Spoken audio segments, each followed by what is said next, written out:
Expanded Centenarian Law na mataong 10,000 pesos cash gift sa mga senior citizen na edad 80 pataas. Pirmado na ni Presidente Bongbong Marcos. Office of the Senior Citizens Affairs sa Naga nagpupunang mag-update kan sa indang datos tanganing maaraman kung pira ang kwalipikado sa nasabing insentibo. Uyan report ni Chris Novello. Sa edad na 78 anyos, nagtitinda pa nin mga pagkakan si Lola Faustina Mendones kan Barangay Balatas, Naga City. Sa araw daw, nasa 500 pesos subot ang kita niya alagad kulang man ginare para sa iyang aldawan na vitamins. May nakukuha man subot ining pension kada bulan alagad, napapaduman man sana sa gastuson sa harong asin pagkakan. Kaya labian kaugmahan ni Lola Faustina kan pirmahan ni Presidente Bongbong Marcos ang Expanded Centenarian Law o RA 11982. At least makanamit lamang sa mga pagpadangat sa senyor, pang maintenance, halika yan.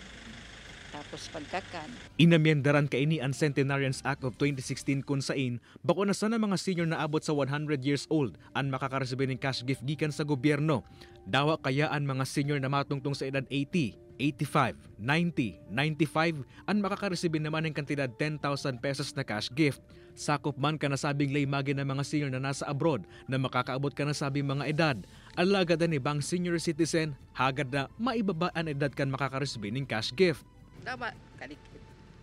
Tangari kung tumbaga may maintenance, araw baga sa mo nang may maintenance na.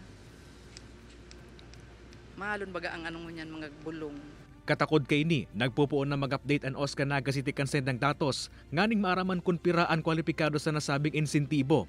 Nakikipag-coordinar na subot ang opisina sa 27 Barangay Senior Citizens Affairs Office o BASCA, nganing mapadali ang profiling as in pag-update sa database. We have done that before. Last year, kaya lang dapat i-update ito. So mga panahon na ito siguro may nag-irina na, may nagkagrada na, etc. As of December 2023, nasa 24,000 na senior citizens ang nasa database kan opisina. Kay banan si Carlo Abonita, Chris Novello, Balitang Bicolandia.